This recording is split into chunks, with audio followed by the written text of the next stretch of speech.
ଆଜି ସାବିତ୍ରୀ ଅମାବାସ୍ୟା। ସମସ୍ତଙ୍କୁ ରେଡିଓ କୋରାପୁଟ ତରଫରୁ ଅଭିନନ୍ଦନ ଏବଂ ନମସ୍କାର। ଆଜି ସକାଳୁ କୋରାପୁଟର ଶ୍ରୀ ଜଗନ୍ନାଥ ମନ୍ଦିରରେ ମହିଳାମାନେ ଆସି ଏକତ୍ରିତ ହୋଇଥିଲେ ଏବଂ ବିଧି ଅନୁସାରେ ପୂଜା କରିଥିଲେ। ସାବିତ୍ରୀ ବ୍ରତର ସମସ୍ତ ନିୟମ ତାକୁ ପାଳନ କରିଥିଲେ। ସାବିତ୍ରୀ ସତ୍ୟବାନଙ୍କର କାହାଣୀକୁ ଶୁଣିଥିଲେ ଏବଂ ନିଜ ଭିତରେ ଥିବା ସାବିତ୍ରୀଙ୍କୁ ଅନୁଭବ କରିବାର ପ୍ରୟାସ କରିଥିଲେ।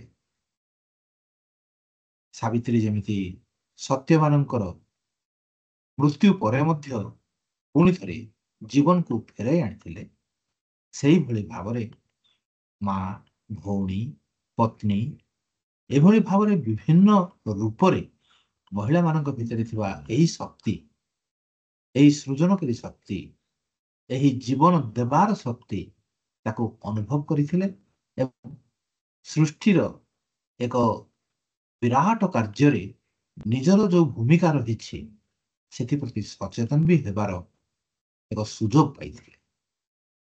ତେବେ ବାସ୍ତବରେ ସାବିତ୍ରୀ କିଏ? ସାବିତ୍ରୀ ହେଉଛନ୍ତି ଏକ ଅପୂର୍ବ ସମ୍ଭାବନା ମଣିଷ ଜୀବନ। କେଉଁପରି ସମ୍ଭାବନା? ନା ମୃତ୍ୟୁ ଉପରେ ବିଜୟ ହାସଲ କରିବାର ସମ୍ଭାବନା। ସାବିତ୍ରୀ କେବଳ ଏକ ମହିଳା ଭାବରେ ନିଜକୁ ପ୍ରତିଷ୍ଠିତ କରିନାହାନ୍ତି, ସେ ସମଗ୍ର ମାନବ ସମାଜ ପାଇଁ ଏକ ମହତ୍ତର ଏକ ଚେତନା ଦିଗରେ ନିଜର ଯାତ୍ରା ଆରମ୍ଭ କରିବା ଦିଗରେ ପ୍ରେରଣା ଯୋଗାଇଛନ୍ତି।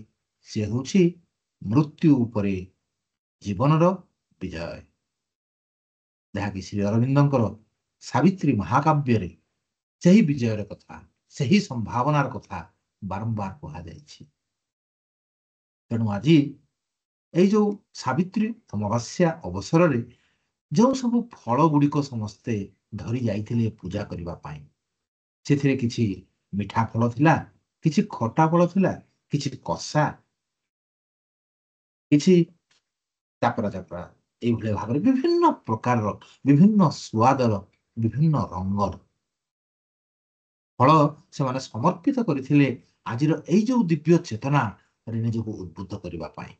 ଏଇଭଳି ଭାବରେ ଜୀବନର ବିଭିନ୍ନ ଖଟା, ରାଗ, ଲୁଣିଆ, ପାଣିଚିଆ ଏବଂ ସୁସ୍ୱାଦୁ ଏ ସବୁ ପ୍ରକାରର ସ୍ୱାଦକୁ ଗ୍ରହଣ କରି ସ୍ୱାମୀ ସ୍ତ୍ରୀ ପରସ୍ପରର ଯୋଉ ଇପ୍ସିତ ଲକ୍ଷ୍ୟ ରହିଛି ଏକ ଦିବ୍ୟ ଚେତନା ଦିଗରେ ନିଜକୁ ଆଗକୁ ନେବା ପାଇଁ, ସେ ଦିଗରେ ସହାୟକ ହେବେ, ସେହି ପ୍ରତିଶ୍ରୁତି ଆଜି ବହନ କରିଛନ୍ତି।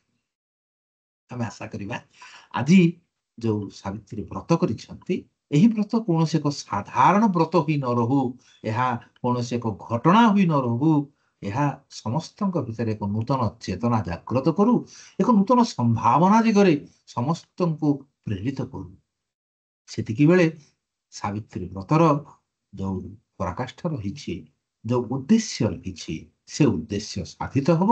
ଏକ ଉନ୍ନତତର ଚେତନାର ମାନବ ସୃଷ୍ଟି ଦିଗରେ ଆଜିର ଏହି ବ୍ରତ ସମସ୍ତଙ୍କୁ ପ୍ରେରିତ କରିବ। ଆମେ ଆଶା କରୁଛୁ ଆଜି ଯେତେ ସବୁ ଆଜି ବ୍ରତ ରଖିଛନ୍ତି ସେମାନେ ମହିଳା ହୁଅନ୍ତୁ ଏବଂ ମହିଳାଙ୍କୁ ସହଯୋଗ କରିଥିବା ସମସ୍ତ ସତ୍ୟବାନ ହୁଅନ୍ତୁ।